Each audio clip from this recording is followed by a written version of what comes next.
الرحمن میں پروفیسر حافظ محبوب اسلامی گائیڈنس حافظ محبوب کے چینل سے آپ کے سامنے آج پھر اپنا سلسلہ تفسیر القرآن لے کر حاضر ہوں۔ تو آئیں اس کی ابتدا کرتے ہیں۔ اعوذ باللہ من الشیطان الرجیم، بسم اللہ الرحمن الرحیم۔ ان الذین آمنوا والذین ہادوا والنصارى والصابئین، فرمایا کہ بے شک جو لوگ ایمان لے آئے اور جو یہودی ہوئے، ہادو یہودی ہوئے، والنصارى اور جو عیسائی ہوئے، والصابئین اور جو بے دین ہیں، من آمن باللہ جو بھی ایمان لایا اللہ پر، والیوم الآخر اور آخرت کے دن پر، وعمل صالحا اور نیک عمل کیے، فلہم اجرہم عند ربہم ان سب کے لیے ان کا اجر ان کے رب کے پاس ہے، ولا خوف علیہم اور نہ تو انہیں کوئی ڈر ہوگا، ولا ہم یحزنون اور نہ وہ کوئی غم کریں گے۔ صدق اللہ مولانا العظیم۔ تو سر دست میرے سامنے یہ آیت ہے، جہاں تک اس کے ربط کا تعلق ہے تو اس سے پچھلی آیات کے اندر آپ نے دیکھا کہ اللہ جل شانہ نے کس طرح سے یہود پر جو ہے وہ پے در پے جو ہے وہ انعامات کیے۔ پہلے ان کا تذکرہ کیا، پھر جب انہوں نے ان انعامات کی جو ہے بے قدری کی، ناقدری کی، تو پھر کس طرح اللہ تعالیٰ نے ان پر جو ہے وہ ذلت مسکنت جو ہے وہ چسپاں کر دی اور انہیں اپنے غضب کا حقدار قرار دے دیا۔ تو وہ جو ان پر ایک انعامات کا سلسلہ تھا، تو اس حوالے سے جو یہود تھے وہ بڑے متکبر ہو گئے تھے کہ ہم تو نبیوں کی اولاد ہیں، ہم تو اللہ کے بیٹے ہیں۔ وقالت الیہود والنصارى نحن ابناء اللہ واحباء، 10ویں پارے میں کہ یہ یہود و نصارہ کہتے ہیں کہ ہم تو اللہ کے بڑے پیارے ہیں، ہم تو اللہ کے بیٹے ہیں، ہم پر تو یہ نوازشات جو ہیں ایک فطری عمل ہے۔ تو اللہ تعالیٰ نے ان کا یہ جو دعویٰ تھا اس کی تردید کرتے ہوئے ایک اعلان فرمایا، ایک شاہی اعلان فرمایا، اور اس اعلان کے کرنے سے پہلے تمہید کے طور پر دنیا میں جو اس وقت جو مختلف مذاہب تھے ان کا تذکرہ کیا، فرمایا کہ چاہے کوئی بھی ہو، فرمایا کہ اہل ایمان ویل اینڈ گڈ وہ تو ہیں ہی ہیں، والذین ہادوا چاہے یہود ہوں، والنصارى چاہے نصرانی ہوں، والصابئین چاہے صابی ہوں۔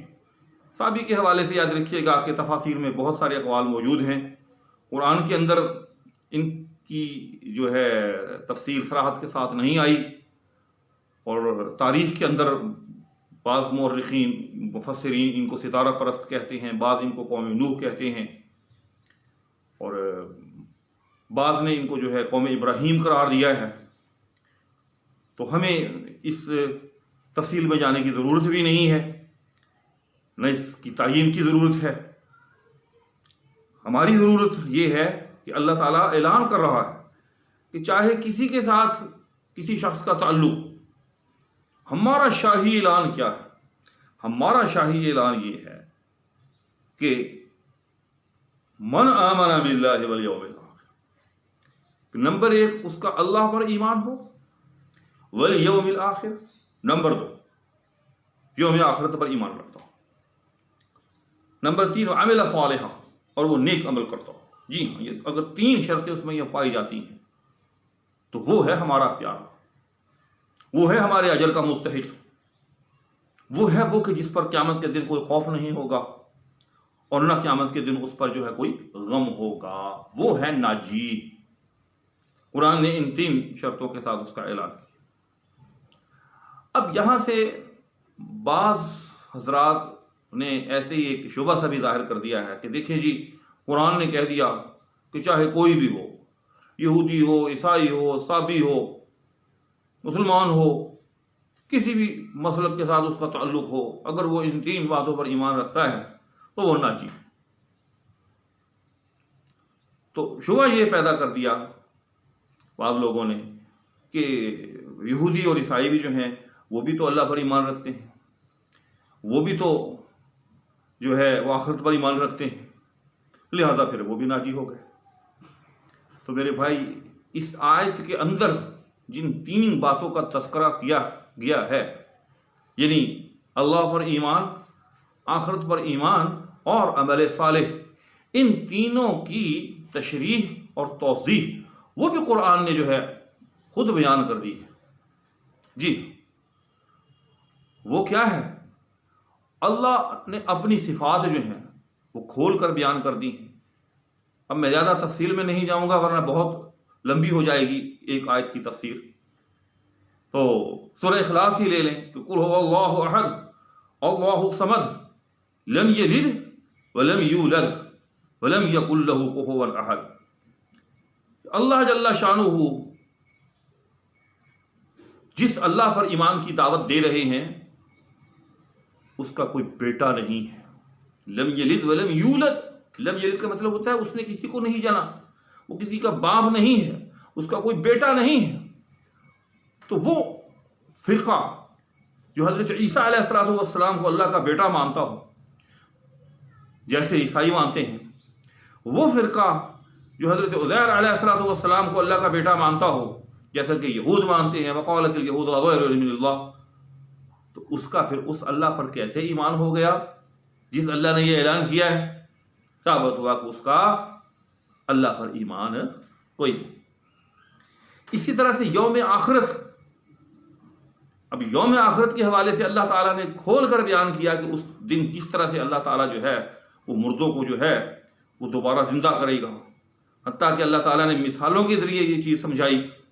ایک مقام پر حضرت عزیر علیہ السلام کے حوالے سے ہی جب انہوں نے یہ بات کی کہ میں دیکھنا چاہتا ہوں کہ کس کیفیت کے ساتھ اللہ تعالیٰ جو ہے وہ زندہ کرے گا، تو وہ ایک بڑا مفصل واقعہ ہے کہ کس طرح اللہ تعالیٰ نے جو ہے ان کو موت دے دی اور کس طرح سے ان کا گدھا جو ہے ساتھ میں وہ بھی مر گیا اور کس طرح سے جو ہے ان کو زندہ کر کے دکھایا۔ یعنی حشر اجساد، جسموں کے ساتھ ہم دوبارہ زندہ ہوں گے، جبکہ اس کے برعکس اگر کوئی آواگون یا تناسخ یا کسی اور تعبیر کے ساتھ آخرت پر ایمان رکھتا ہو تو بھائی اس کا بھی آخرت پر کوئی ایمان نہیں۔ اسی طرح سے تیسری بات عمل صالح۔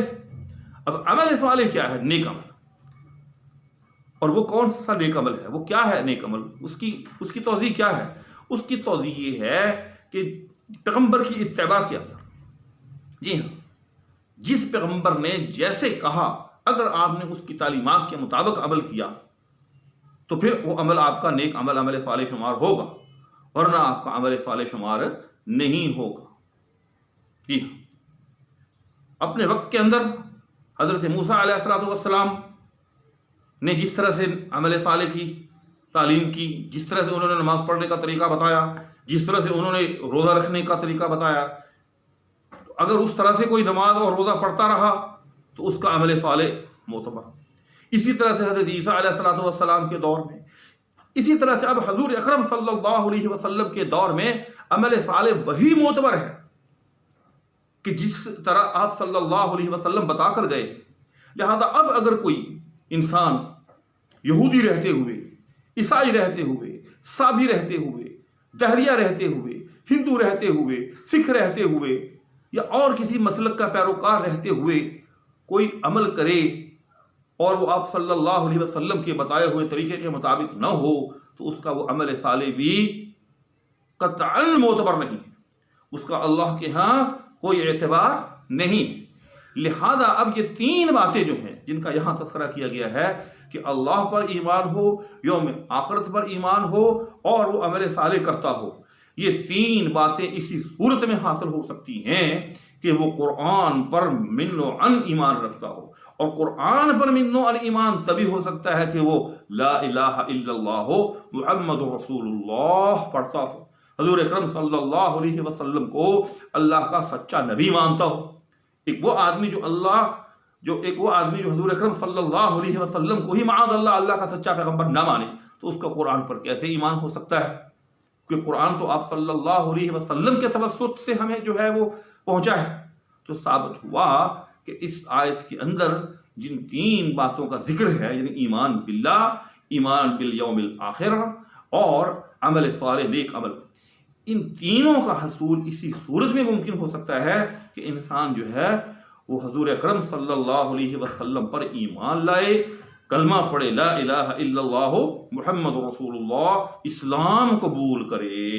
اور یہی وجہ ہے کہ اللہ تعالیٰ نے اس حقیقت کو کئی دوسرے مقامات پر بڑے واضح انداز میں جو ہے وہ بیان کر دیا کہ مَن یبتغی غیر الاسلام دینا فلن یقبل منہ، کہ اسلام کے علاوہ اب کوئی دین جو ہے قیامت تک کے لیے جو ہے وہ قابل قبول نہیں، اب صرف اور صرف اسلام ہی قابل قبول ہے۔ کیوں؟ اب قرآن اور اسلام یہی وہ ہمارے پاس واحد ذریعہ ہے کہ جس کے اندر ایمان باللہ، ایمان بالآخرہ اور عمل صالح کی صحیح توضیح اور صحیح جو ہے تشریح جو ہے وہ بیان کی گئی ہے۔